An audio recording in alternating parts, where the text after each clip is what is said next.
we're going to take you through those. We're going to talk about virtual learning and what that means. And then we have a large portion saved for frequently asked questions, primarily answering questions that were sent in ahead of time, as well as any that come in during this time. And then we're going to end with breakout sessions by building, and I'll guide you through how to join into those. Those will be with each of the building administrators. I'm going to take a second and introduce our panelists. So from each of the intermediate schools, we have the principal and assistant principal. I'm Kelly Bacalles. I'm from Beecher. I'm here social distancing in the same classroom, but about maybe 12 feet apart with John Wood. In another classroom next door, set up the same way as us, from Broadway Elementary, we have Rebecca Kiley and Kelly Doherty Maggs. Down the hall a little ways, we have from Hendy, Mark Vesci and Cheryl Miller. And from Auburn, we have Chris Sancomb and Jessica McMaster. In addition to our principal and assistant principal crew, we also have, who's going to be a presenter today, the supervisor of school innovation, Alicia Bubb. Alicia Bubb is joined us today. And the director of educational services was on earlier. I just wanted to make sure his name was in here. He's really helping us guide our work. We also have, who will be a panelist, our assistant supervisor of special education, Rebecca Trank. She's assigned to the intermediate schools. The supervisor of special education for the Elmira City School District is Dr. Joyce Carr. And in some of our sessions, we have our data and curriculum coordinators. You may hear us referring to them. Those are Carrie Miller and Courtney Reese. Right, I'm now going to take a moment and I'm going to mute my mic and I'm going to turn it over to Becky Kiley from Broadway. And she is going to just talk a little bit about what planning has been happening at the building level and at the district level. Over to you, Becky. Good evening, everyone. Thank you for coming today to our little Q&A and chat session. We wanted to share with you some of the planning we've been doing this summer since our governor, well, we've been planning since before our governor made the decision that we could open schools if we had a plan submitted, which we submitted our plan.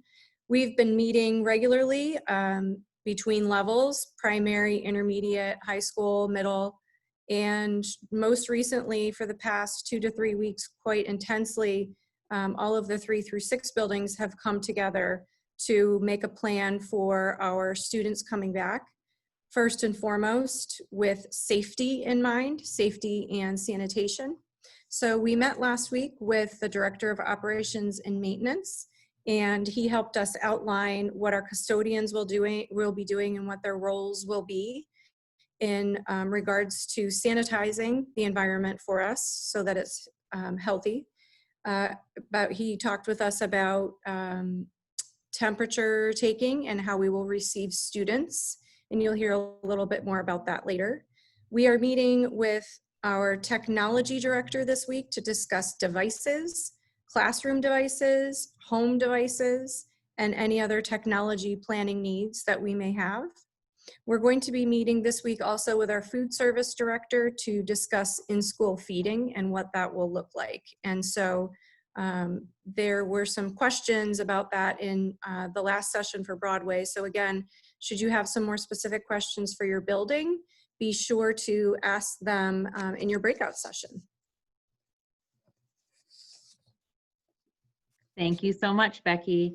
I appreciate you sharing that. I know it's work that we're all really proud of being a part of. And I just echo what she said. Our students and families' safety and our employees' safety is just at the utmost importance to us. Next, I'm going to turn it over to Rebecca Trank. Again, she's our Assistant Supervisor of Special Education. She's assigned to the intermediate levels, and she's going to take us through the instructional models. Good evening, everybody. I want to give a general overview of the instructional models. You may be familiar with them already. I want to make sure everybody has a general overview of them as we move through our discussion here tonight. Offered parents the option to choose between two models of instruction. And there is a nice graphic available, a visual that you can reference if you want to see more in regards to the differences between the two in a visual format. They're available in the track back document that's online and also in the frequently asked questions document. Those are available on our webpage. In a nutshell, the one instructional model was a hybrid instructional model. In that model, parents were able to choose that their child attends school in person 2 days a week and that they virtually or remotely 3 days each week. And so if you were a parent or a guardian who chose the hybrid model, you would expect that your student would be assigned to group A or group B in those cohorts or those groups. You would get a schedule indicating that days your child would be attending in-person sessions. For instance, group A would be in attendance in person at school Monday, Tuesday, and then they would be learning remotely on Wednesday, Thursday, Friday. B would be the opposite of that. They would be learning remotely Monday, Tuesday, Wednesday, and then have their in-person classes on Thursday and Friday. So in a hybrid model, all students are receiving remote instruction on Wednesdays. So there's that hybrid model, a general overview of that. And then the other option that parents had the opportunity to choose was a 100% model where their children would be receiving remote instruction 5 days each week. The parent surveys were out where parents had the opportunity to choose which instructional model was going to be right for their families. That survey information closed down, I think, Tuesday night of last week.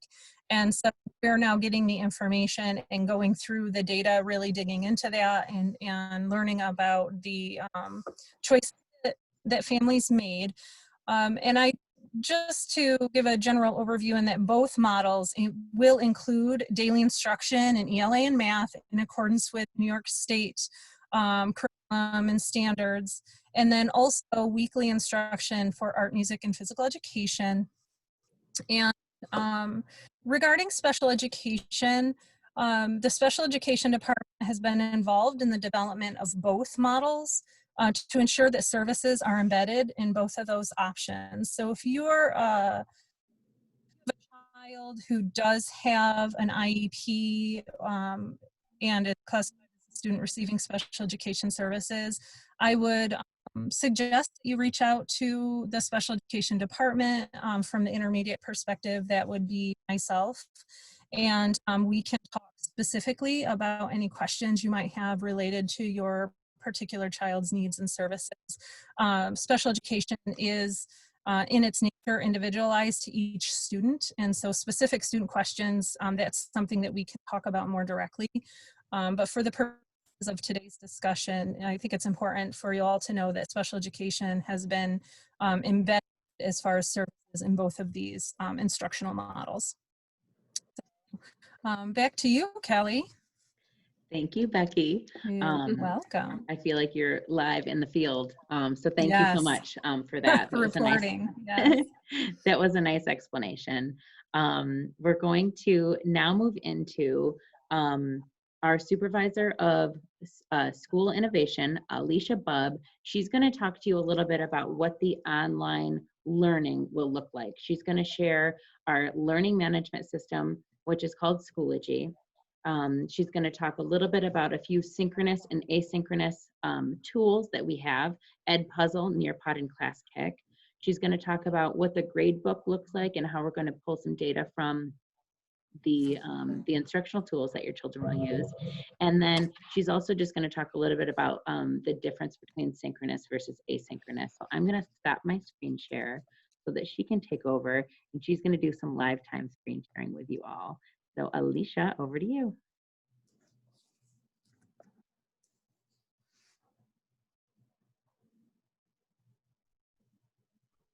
Okay, thank you, Kelly. Good evening, everybody. As Kelly mentioned, going into the fall, our virtual instruction will be over Schoology. That is our learning management system.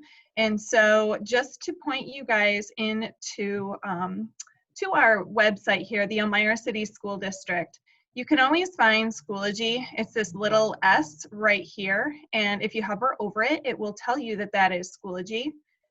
I also want to point out the family section of our website. During the closure, we continuously updated some resources right here under families and students in getting started, and we will continue to update some of these parent and student 101 guides, getting started with Schoology, instructions for logging in, etc. So those resources are there and available for you, and we will continue to update them. Obviously, the model going forward is going to be a little more rigorous than what was expected during the closure as far as completing schoolwork. So look here for any of those updates. You can also access Schoology right from this page right here. Again, you have that black circle with the white S.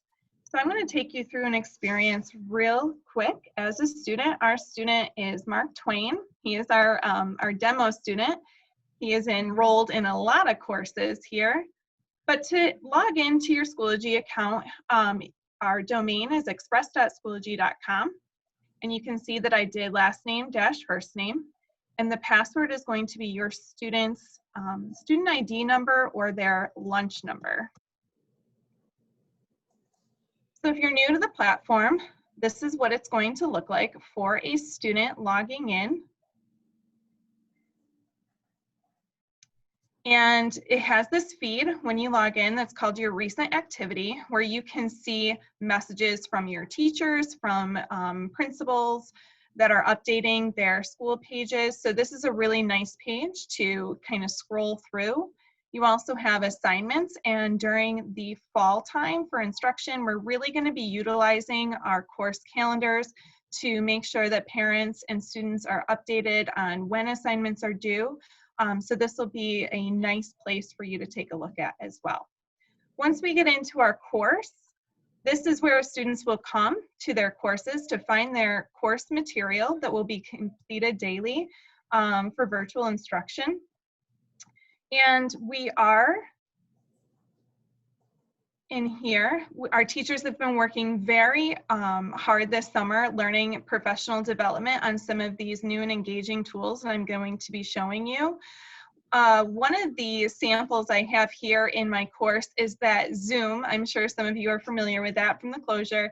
We are integrating Zoom right into our Schoology courses now. So no more updates with various links and click here.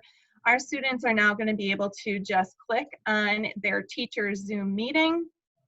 And what's going to pop up is a menu for the student to then just click join right here.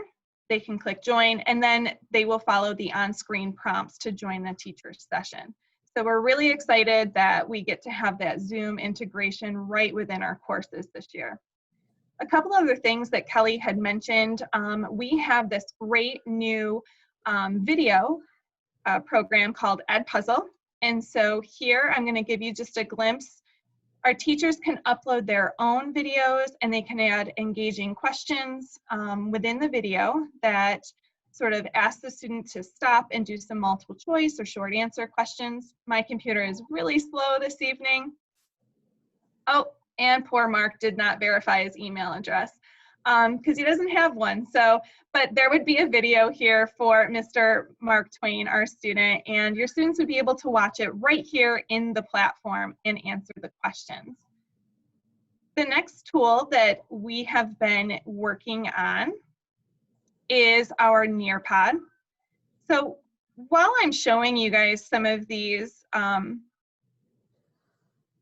programs, I want to just reiterate that Schoology is our hub. We are really working hard for teachers to learn these other engaging programs, but they are right inside of Schoology. So we're really trying to keep it an experience within our learning management system. Here is a Nearpod student-paced lesson, and you'll see it's right below a live lesson. So as Kelly mentioned, asynchronous versus synchronous. For our instructional models, we are working to develop live lessons where if and when the student can be present during the time that the teacher is on, and in a virtual session, they can join live. They can click here when the teacher prompts them to do so, and teachers can move them through a lesson. However, we know that for flexibility reasons, asynchronous or work outside of that time during that day, maybe you can't get to your course until the evening. We have those same lessons and opportunities in a student-paced mode that parents can then prompt their kiddos to click on. It's going to recognize the student, and it's basically the same lesson that the teacher moved the student through. But this is now going to be a student pace that the student can join the session and get the same material. So you'll see it will recognize your student because it is synced with our Schoology system. They would just click join lesson, and then it's going to take them through the lesson. A lot of these other materials, as you can see right here in Schoology, Nearpod also has a nice immersive reader, so it will read out loud to your student. And the student then has these little buttons to control how they move through the actual lesson. There's great engagement, fill in the blanks, there's matching, there's some different game systems, quiz type questions. So we're really excited with some of the other programs that we have found to link with inside of Schoology. The last one I wanted to just take a glimpse at is Class Kick, because Class Kick was something that during the parent academies that we went over in the closure kept coming up, and we are getting our teachers trained in grades 3 through 12 on Class Kick. This is another great program that has manipulatives where students can move things around the screen, fill in the blank opportunities, etc. So what you can notice here is it's opening right up in the platform. We are working to get all of our logins for the district to be the same as Schoology, where it is last name dash first name, and then their student ID. So I'm just going to give you kind of a glimpse into a Class Kick lesson.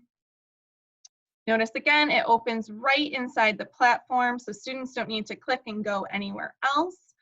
And then our teachers can use some of the tools that you can see here to develop their lessons and put in some little fun activities like that. The last thing I want to mention before we do move on is that we are excited to be offering parent accounts starting this fall. Myself and Josh Miller, the Director of Technology, are going to be getting that communication out to parents here shortly so that you too can have your own account that will then sort of mirror your student. You can check on those grades right here and take a look at what they're turning in and set up notifications that you want to receive from your child's Schoology courses and their students. So thank you very much, and I'm going to turn it back over to Kelly.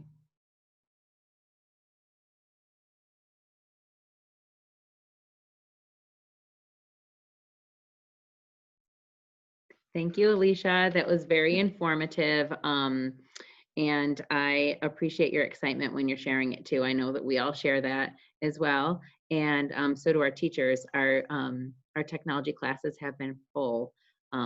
Everyone is ready to put into place what they have been learning, that's for sure.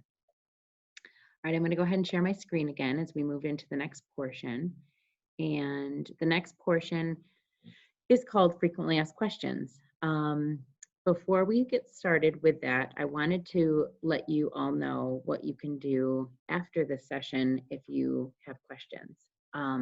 There's a lot of information and it's a lot to digest that's on our website, but I just wanted to point out a few things.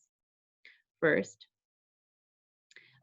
is the track back. So I'm going to go right up to the top of my screen. If you go to elmiracityschools.com and click on the track back, if you're on a computer, it's going to be up at the top right.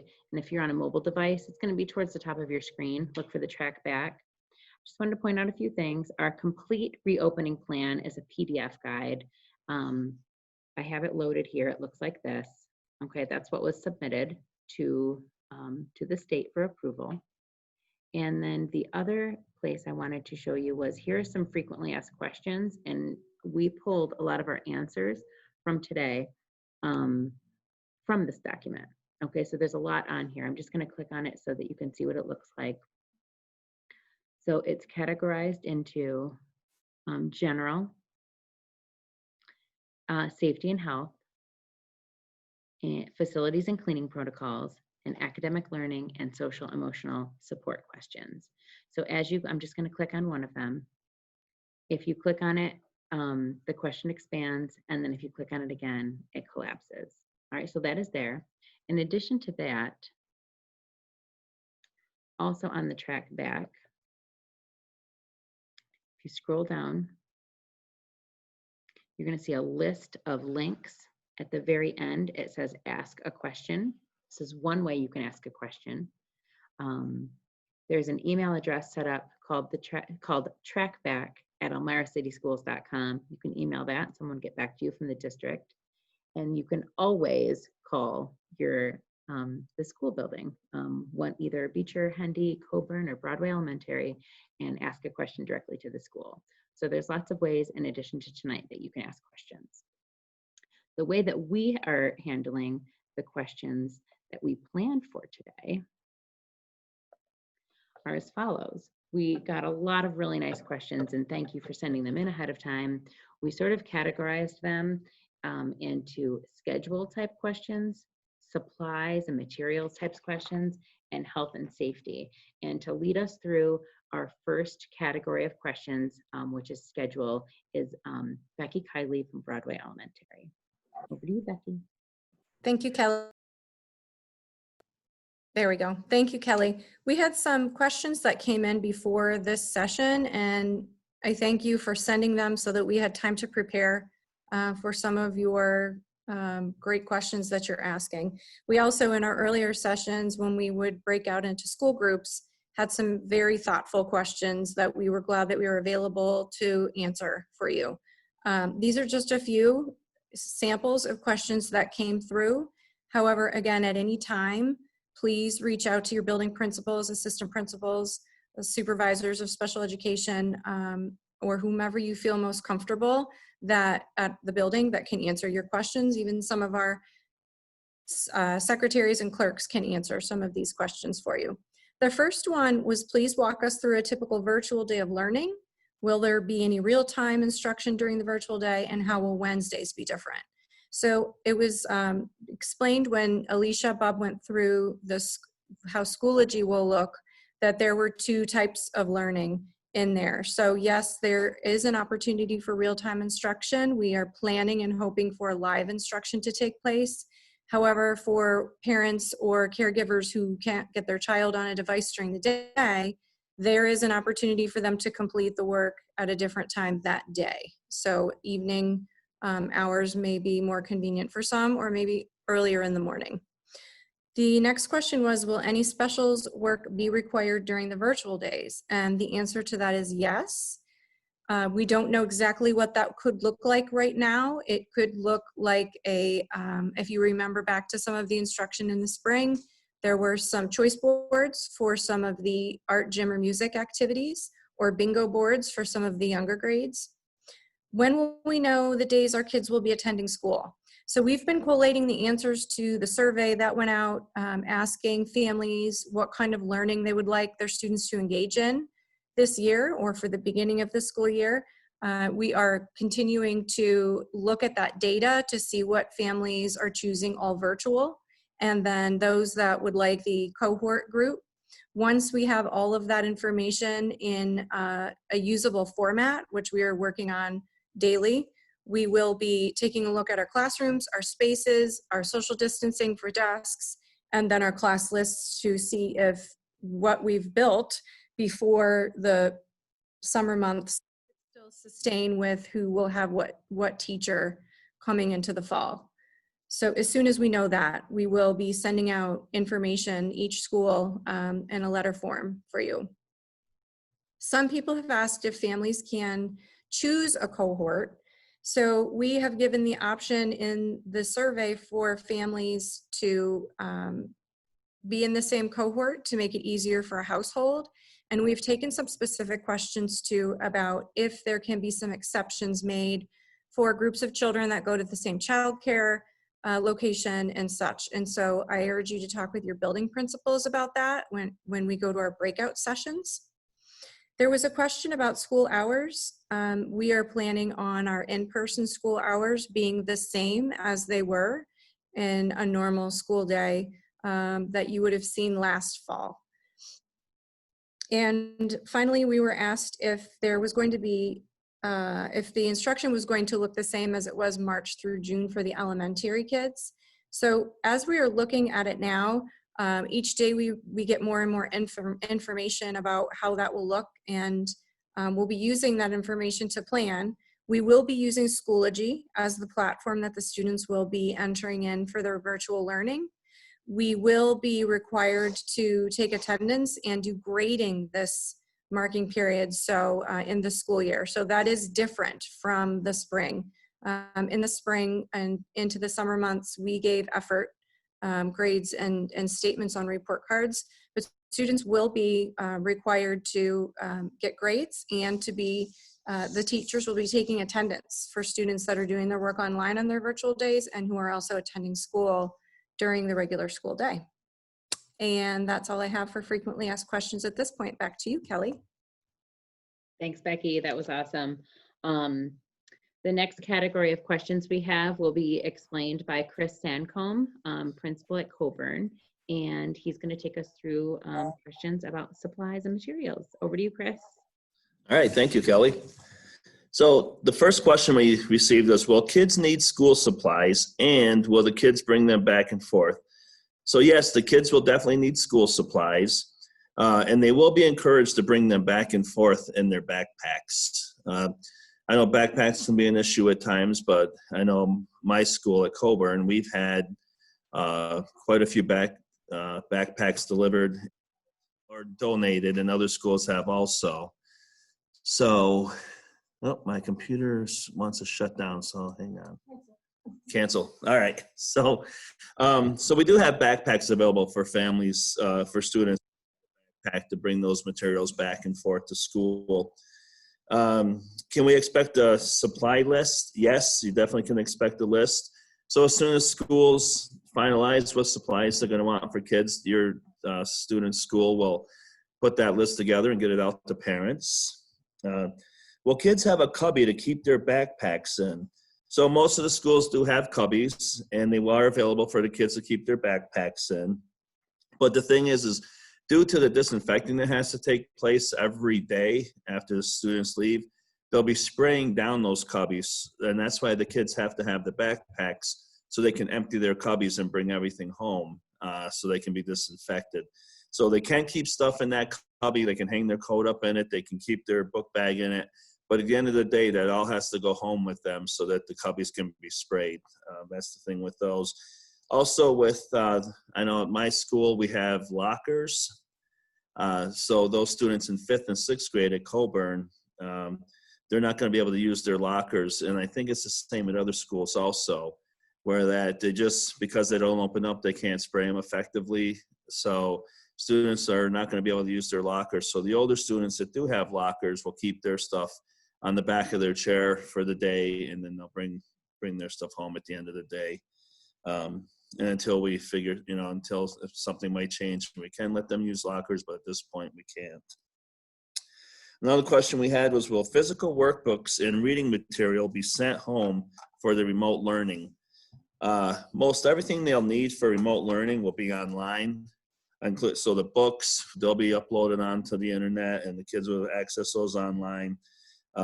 Any other reading material, that'll be online for them. But if there is a need that something has to go home in the future, then we'll definitely address that and make arrangements for when stuff does have to go home. But at this point, most of it will be online.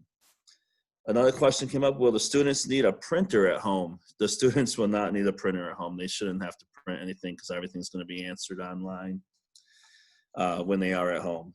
And then another question, will there be NWEA testing? That's our testing benchmarks in reading, math, and improvement. So there will be testing. We got some details to work out, but there definitely will be NWEA testing, and that information will be shared at a later date. And that's it. Again, if there's building specific questions that you might have about your building, when we go to the breakout sections, that'd be a good opportunity to ask those questions. Thank you. Thanks, Chris. Great job on those. The last section of questions that came in is going to be explained and answered by Principal at Hendy, Mark Vesci, and that section is called Health and Safety. I'm going to pass it over to you, Mark. Okay, thanks, Kelly. Hi, everybody. I'm off mute, right? Great. Okay, so I'm going to talk mostly just about some health and safety protocols that we have been discussing and will be putting into place. First and foremost, our main concern is the health and safety of all of our students, as it always has been. And of course, now we're extending that to the use of face masks. And we want to make sure that everybody's quite aware of how we expect face masks to be worn and when they can be taken off. So face masks will have to be worn on buses and when entering the building or walking around any area of the building where students or adults or students and adults can't maintain the 6-foot social distance protocol. Once students are in their classrooms and seated at their desks, which we have begun to set up at 6-foot intervals, students can then take off their masks as long as they're 6 feet away from each other. If a student has to get up to move around the room, sharpen her pencil, use the bathroom, get a tissue, and anything like that, the expectation is that all students will be wearing their masks when moving around the room. When students are moving through the hallways to, say, go to a special area class or to go to the cafeteria for lunch, students will be wearing their masks when they go to lunch. Once they've received their lunch and they're seated at a table or a desk, which will be 6 feet away from each other, they can then, of course, take off their masks to eat. So as long as a student is seated and 6 feet away from another person, he or she can take off his or her mask. Just to make sure that you're aware of this, we have already built into our opening days plans some lessons about how to wear masks, the proper ways to wear masks, and we are prepared to patiently and gently remind students about masks when necessary. And also I also want to make sure that I mention that if a student happens to lose her mask or forgets his mask, we will have some masks at school to provide for students when that does occur.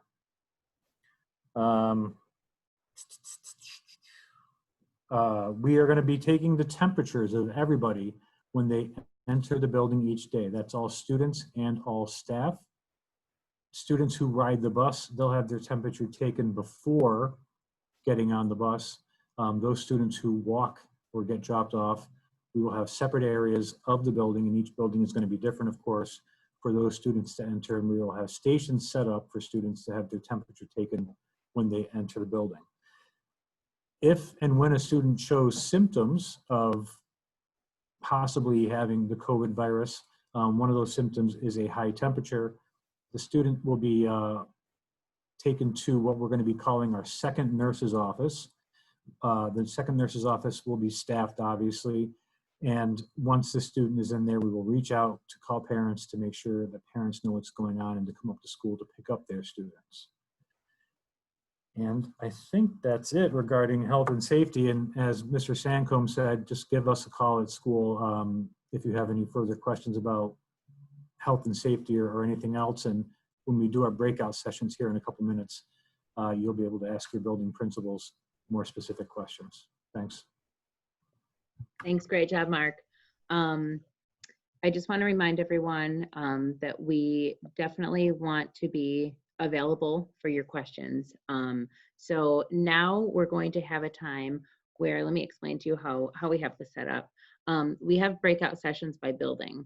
And because this is a webinar, we can't just assign you to rooms. So what you're going to see is in the chat box, you're going to see some links. And all you'll have to do is click on the link to join into the next breakout, and that's going to be by building. So if you're asked for a password, the password for each school is just the school name, all in lowercase. So Beecher is obviously Beecher. Broadway Elementary is just Broadway, Coburn, and Hendy. I'm going to keep this webinar open and just in case anyone has trouble getting into the link. And this is what the links look like. So Beecher has a separate link, Broadway has a link, Hendy and Coburn. Both of the building administrators are going to be there to answer some more building specific questions. We have about 15 minutes planned for that. Anything that would go over, we would encourage you to just to call and talk. So with that said, I'm going to do it just a little bit differently than I did earlier today. So I'm going to go to the chat here.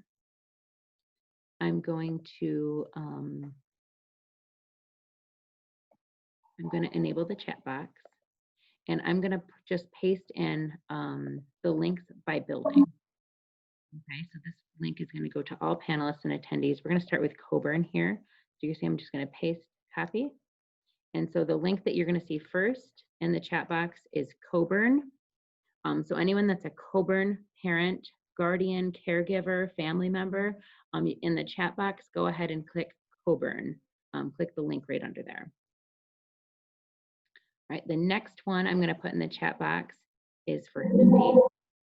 Hendy, here is your link. The links aren't going to disappear, but just so you don't see them all together. So this one's Hendy going in the chat box right now. There.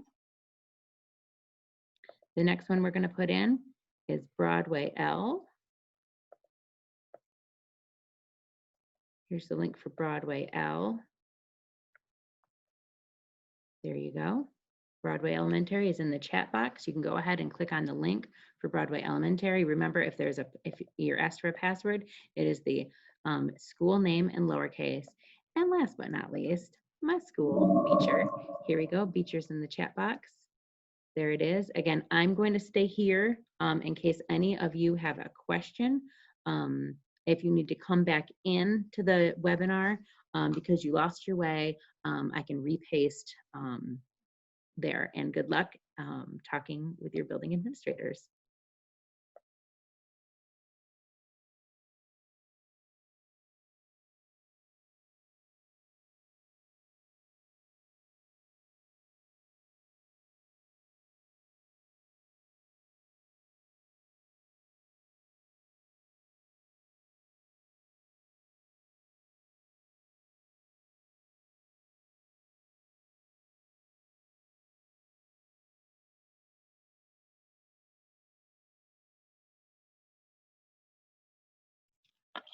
All right, Coburn link is coming to you.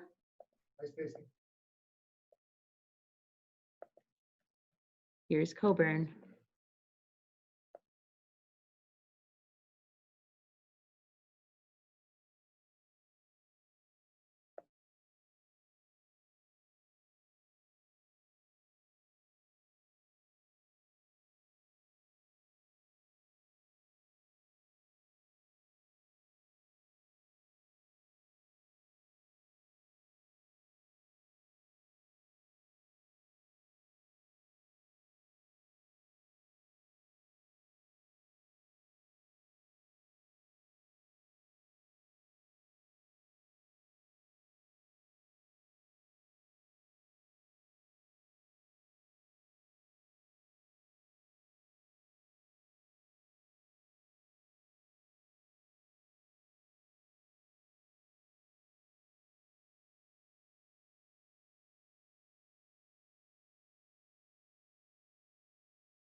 All right, everyone, I see that there's a request for sending Hendy.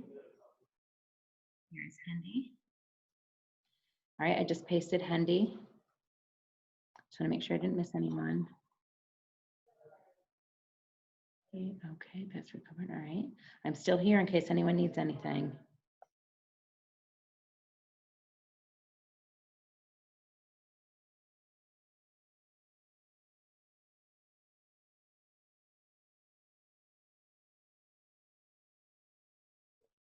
I see that there are still some attendees that that didn't go into a breakout room. Let me know in the chat box. So I'm going to just click allow to talk on yours if you'd like. I'm going to just go to the chat box and let me know how I can help.